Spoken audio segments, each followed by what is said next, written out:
तो दोस्तों Jharkhand board class 11 के सबसे पहले सभी विद्यार्थी आप लोग यहां पर देखिए। ये दोस्तों आप सभी का हिस्ट्री का क्वेश्चंस पेपर जिसका एग्जाम दोस्तों आज आप सभी का होने वाला है। तो दोस्तों फटाफट से सारा प्रश्न को देख लीजिएगा। यदि आप लोग भी आज 26 फरवरी के दिन कुछ समय के बाद आप लोग जो एग्जाम हॉल में हिस्ट्री का पेपर देंगे पेपर 2 में, जिसका आज की इस वीडियो में हम लोग हिस्ट्री का 40 एमसीक्यू क्वेश्चंस को देखने वाले हैं, जो कि आपका दोस्तों हिस्ट्री का क्वेश्चंस पेपर रहने वाला है। तो फटाफट से दोस्तों सारा प्रश्न को देख लीजिएगा। आज के पेपर में यही प्रश्न देखने को मिलेगा जो आप सभी को यहां पर बताया जा रहा है। इससे पहले दोस्तों ज्योग्राफी का वीडियो अपलोड कर दिए हैं, नहीं देखे तो देख लीजिएगा। चैनल को फटाफट आप लोग सब्सक्राइब कर लीजिएगा। एग्जाम देने दोस्तों आज आप लोग जाइएगा तो सबसे पहले आपका इंग्लिश में प्रश्न रहेगा, उसका बाद आप सभी का हिंदी में प्रश्न रहेगा। तो हम लोग हिंदी में सारा प्रश्न को सॉल्व करेंगे। सभी प्रश्न को देख लीजिएगा। आज के पेपर में आप सभी का यही प्रश्न देखने को मिलेगा। तो चलिए फटाफट सारा प्रश्न को हम लोग देख लेते हैं। देखिए सबसे पहला नंबर का जो प्रश्न है, एग्जाम देने जाइएगा तो आपको देखने को मिलेगा कि चंगेज खां का आरंभिक नाम क्या है। यानी कि जो चंगेज खां था इसका सबसे पहला नाम क्या था? तो सबसे पहला नाम इसका था क्या था? तेमुजिन। तेमुजिन बोले तो ऑप्शन नंबर बी। फटाफट दोस्तों सारा प्रश्न को देख लीजिएगा। हर सब्जेक्ट का वीडियो अपलोड कर दिया जाएगा जो भी आपका सब्जेक्ट है। तो फटाफट चैनल को भी आप लोग सब्सक्राइब कर लीजिएगा। 2 नंबर, वह कौन सा साम्राज्य है जो विश्व के 3 महादेश में फैला है? दोस्तों एक साम्राज्य का नाम बताना है जो विश्व के 3 महादेश में फैला था। इसका नाम दोस्तों आपका रोमन साम्राज्य हो जाएगा। Option number is the correct answer. फटाफट दोस्तों सारा प्रश्न को देख लीजिए। 3 नंबर, फिफ क्या था? फिफ क्या है? दोस्तों फिफ क्या है? तो फिफ एक प्रकार का जागीर है। क्या है? एक प्रकार का जागीर है। ऑप्शन नंबर बी इसका बिल्कुल करेक्ट आंसर इसका हो जाएगा। आगे का प्रश्न आप लोग देख सकते हैं। 4 नंबर आपके स्क्रीन पर आ चुका है। कहता कि बेबीलोन नगर के प्रमुख देवता कौन थे? दोस्तों बेबीलोन नगर के प्रमुख देवता ना ही एनकी है, ना ही सूर्य है, ना ही आपका एनलिन है। मर्दुक इसका जो है ऑप्शन नंबर जो बी है ये आपका करेक्ट आंसर हो जाएगा। आगे देखिए 5 नंबर का प्रश्न है कि जिस काल का कोई लिखित विवरण ना हो उसे क्या कहा जाता है? एक ऐसा काल जिसका लिखित विवरण आपको ना मिले इसको हम लोग कहते हैं प्राक ऐतिहासिक काल। Option number B is the correct answer. फटाफट दोस्तों सारा प्रश्न को देख लीजिए। 6 नंबर, आधुनिक मानव किस प्रजाति का है? 6 नंबर में यही प्रश्न एग्जाम में देखने को मिलेगा। आधुनिक मानव दोस्तों होमोसेपियस प्रजाति का है, यानी ऑप्शन नंबर सी इसका करेक्ट आंसर हो जाएगा। आगे बढ़िए 7 नंबर, जापान और चीन किस क्षेत्र में आते हैं? तो दोस्तों जापान और चीन ये वर्ल्ड का पूछा है तो वर्ल्ड के हिसाब से दक्षिण पूर्व में आता है। ऑप्शन नंबर सी इसका बिल्कुल करेक्ट आंसर हो जाएगा। आगे का प्रश्न 8 नंबर, लंकाशायर कहाँ स्थित है? दोस्तों लंकाशायर आपको बताना है कि कहाँ पर है। तो दोस्तों लंकाशायर आप सभी का कहाँ है? तो इंग्लैंड में है। ऑप्शन नंबर बी बिल्कुल करेक्ट आंसर यहाँ पर हो जाएगा। आगे आप लोग देखिए नेक्स्ट क्वेश्चन 9 नंबर कि द लास्ट सफर की रचना चित्रकारी किसने की? यानी कि जो लास्ट सफर है इसको दोस्तों ये किसके द्वारा चित्रकारी की गई है? तो ये किया गया दोस्तों ऑप्शन नंबर डी के द्वारा, लियोनार्डो दा विंची के द्वारा। Option number D is the correct answer. 10 number का प्रश्न आ चुका आपके स्क्रीन पे। फटाफट दोस्तों चैनल को सब्सक्राइब कर लीजिएगा। ऑल सब्जेक्ट का आपको वीडियो मिल जाएगा। डॉक्टर सन्यास सेन की मृत्यु के बाद ठीक है पार्टी का नेता कौन था? ये आपका पूछा है कुओमिंतांग पार्टी का नेता कौन था? तो दोस्तों इसका जो बिल्कुल सही आंसर हो जाएगा आप सभी का ऑप्शन नंबर डी चियांग काय shake. Option number D is the correct answer. आगे बढ़िए आपका नेक्स्ट क्वेश्चन आप सभी का आ चुका है। ठीक है आप सभी के स्क्रीन पर 11 कि दोस्तों फ्लूइडिज्म किस भाषा से लिया गया है? फ्लूइडिज्म दोस्तों आप सभी का लैटिन भाषा का शब्द है। Option number B is the correct answer यहां पर हो जाएगा। फटाफट दोस्तों सारा प्रश्न को देख लीजिएगा। 12 नंबर, कुस्तुनतुनिया नगर की स्थापना किसने की है? दोस्तों कुस्तुनतुनिया नगर की स्थापना करने वाले व्यक्ति का नाम है कॉन्स्टेंटाइन, यानी ऑप्शन नंबर सी इसका बिल्कुल सही जवाब हो जाएगा। अगला प्रश्न आ चुका है 13 नंबर, कहता है कि पैगंबर मोहम्मद का जन्म कब हुआ है? दोस्तों पैगंबर मोहम्मद का जन्म 570 ईस्वी में हुआ है, यानी कहने का मतलब ऑप्शन नंबर 20 का बिल्कुल करेक्ट आंसर एंड सही आंसर हो जाएगा। आगे आप लोग बढ़िएगा। नेक्स्ट क्वेश्चन आपका 14 नंबर, पुनर्जागरण किस देश से आरंभ हुआ था? दोस्तों पुनर्जागरण की बात आए यानी कि फिर से जागना, जो कि इटली के जो देश है इसी देश से पुनर्जागरण का क्या हुआ था, आरंभ हुआ था, यानी कि ऑप्शन नंबर सी। 15 नंबर आ चुका है, कहता है कि मेसोपोटामिया सभ्यता की लिपि क्या थी। यानी आपको बताना है कि मेसोपोटामिया सभ्यता की जो लिपि है किस भाषा में लिपि को लिखा गया है। तो दूसरी किलाक्षर लिपि का है, यानी ऑप्शन नंबर सी इसका बिल्कुल करेक्ट। आगे प्रश्न है 16 नंबर, पुनर्जागरण किस भाषा का शब्द है। कि दोस्तों पुनर्जागरण जो लिया गया इटली से, ये कौन सा भाषा का शब्द है। तो ये आप सभी का जो भाषा है ये फ्रेंच भाषा का शब्द है, यानी कि ऑप्शन नंबर सी इसका करेक्ट आंसर हो जाएगा। आगे का प्रश्न 17 नंबर, पूंजीवादी अर्थव्यवस्था का कौन प्रमुख उदाहरण है। यानी कि एक ऐसा उदाहरण बताएं जो पूंजीवादी अर्थव्यवस्था का एक उदाहरण माना जाता है। तो दोस्तों यहाँ पर आप सभी का जो करेक्ट आंसर होगा वो आपका अमेरिका हो जाएगा, ना चीन होगा, ना भारत होगा, ना रूस होगा। अब आगे 18 नंबर कहता है कि on the origin of species नामक पुस्तक किसने लिखा। कि on the origin of species नामक पुस्तक दोस्तों चार्ल्स डार्विन के द्वारा लिखा गया था। Option number C is the correct answer. आगे का प्रश्न आ चुका है 19 नंबर, छापा खाना का आविष्कार किसने किया।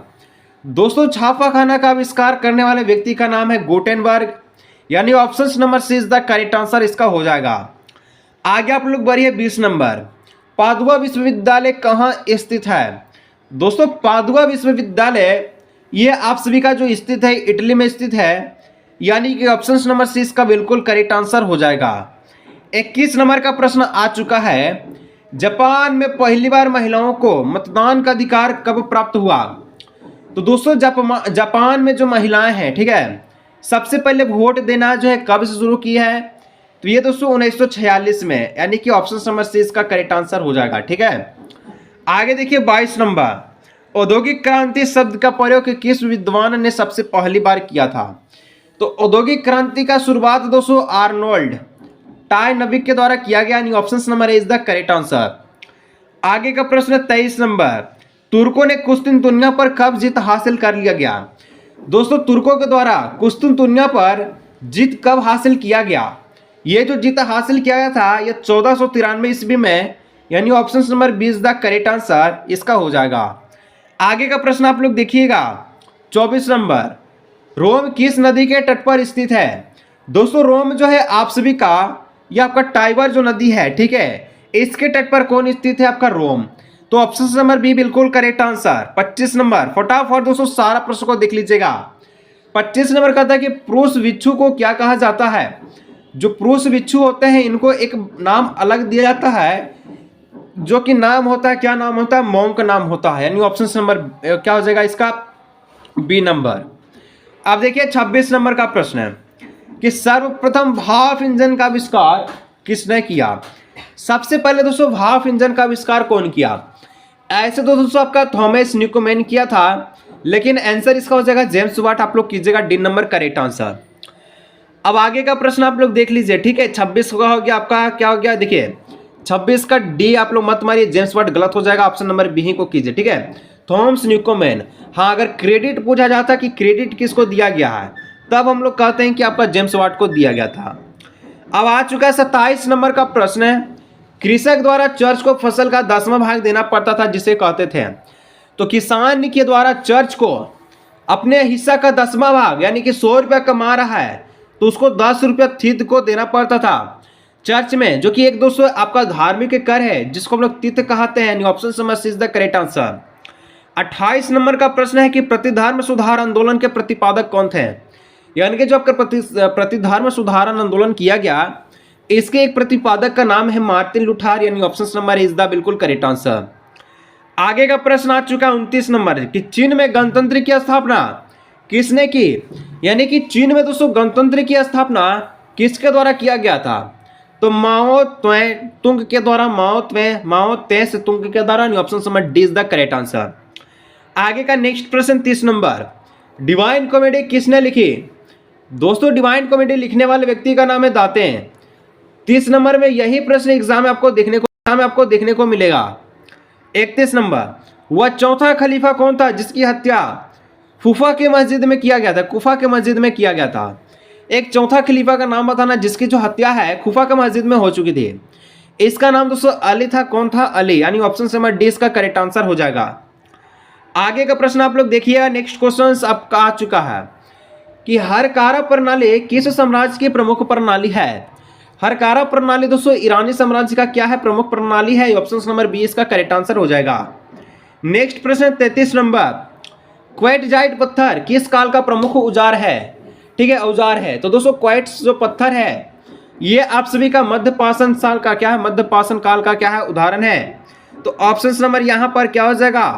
तो ऑप्शन नंबर हो जाएगा आप सभी का, ठीक है, सॉरी, ऑप्शन नंबर क्या हो जाएगा? पूरा पाषाण काल का है, यानी कि ऑप्शन नंबर इसका करेक्ट आंसर हो जाएगा। प्रश्न 33 नंबर का आ चुका है कि हरकारा प्रणाली किस साम्राज्य की प्रमुख प्रणाली है? हरकारा प्रणाली दोस्तों ईरानी साम्राज्य का क्या है? प्रमुख प्रणाली है। ऑप्शन नंबर बी इसका करेक्ट आंसर हो जाएगा। नेक्स्ट प्रश्न 33 नंबर, क्वार्टजाइट पत्थर किस काल का प्रमुख औजार है? ठीक है, औजार है। तो दोस्तों क्वार्ट्ज जो पत्थर है ये आप सभी का मध्य पाषाण काल का क्या है? मध्य पाषाण काल का क्या है? उदाहरण है। तो ऑप्शन नंबर यहां पर क्या हो जाएगा?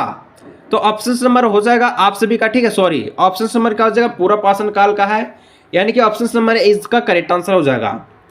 34 नंबर का प्रश्न है कि मिड समर नाइट ड्रीम्स, ठीक है, किसने लिखा? तो दोस्तों सॉरी, ऑप्शन नंबर क्या हो जाएगा? पूरा पाषाण काल का है, यानी कि ऑप्शन नंबर इसका करेक्ट आंसर हो जाएगा। 34 नंबर का प्रश्न है कि मिड समर नाइट ड्रीम्स, ठीक है, किसने लिखा? तो दोस्तों इसको कौन लिखा था? इसको लिखा तो ऑप्शन नंबर बी हो जाएगा, शेक्सपियर के द्वारा लिखा गया था। आगे का प्रश्न 35 नंबर, किस देश का नाम एक पेड़ के नाम पर पड़ा है? ब्राजील देश का दोस्तों नाम एक पेड़ के नाम पर पड़ा है, क्योंकि एक पेड़ है जिसके माध्यम से लाल पदार्थ निकलता था, जिसके माध्यम से दोस्तों वस्तुएं बनाई जाती थी, और उसी के नाम पर ब्राजील को नाम रख दिया गया। नेक्स्ट प्रश्न 36 नंबर, रेड इंडियन किस देश के निवासी को बोला जाता है? तो दोस्तों रेड इंडियन जो है बोला जाता है ये आप सभी का उत्तरी अमेरिका को, जो ऑप्शन नंबर डी है इसका करेक्ट आंसर हो जाएगा। अब आगे आप लोग देखिए 37 नंबर का प्रश्न है, ऑस्ट्रेलिया की खोज किसने किया? दोस्तों ऑस्ट्रेलिया की खोज जेम्स कैप्टन कुक के द्वारा किया गया। ऑप्शन नंबर इसका करेक्ट आंसर हो जाएगा। आगे का प्रश्न 38 नंबर, दजला में फ्रांस किस देश की प्रमुख नदी है? दजला और फ्रांस जो कि मेसोपोटामिया में, जो कि नदी के बीच में स्थित है। दोस्तों यहां पर आपको बोला गया है कि किस देश की प्रमुख नदी है, तो ये जो नदी आपका इराक का है, ऑप्शन नंबर बी हो जाएगा। 39 नंबर का प्रश्न है कि अरावाक कहाँ रहते थे? अरावाक दोस्तों आपका कैरिबियन द्वीप में रहते थे। कहने का मतलब option number C is the correct answer इसका हो जाएगा। Option number C is the correct answer.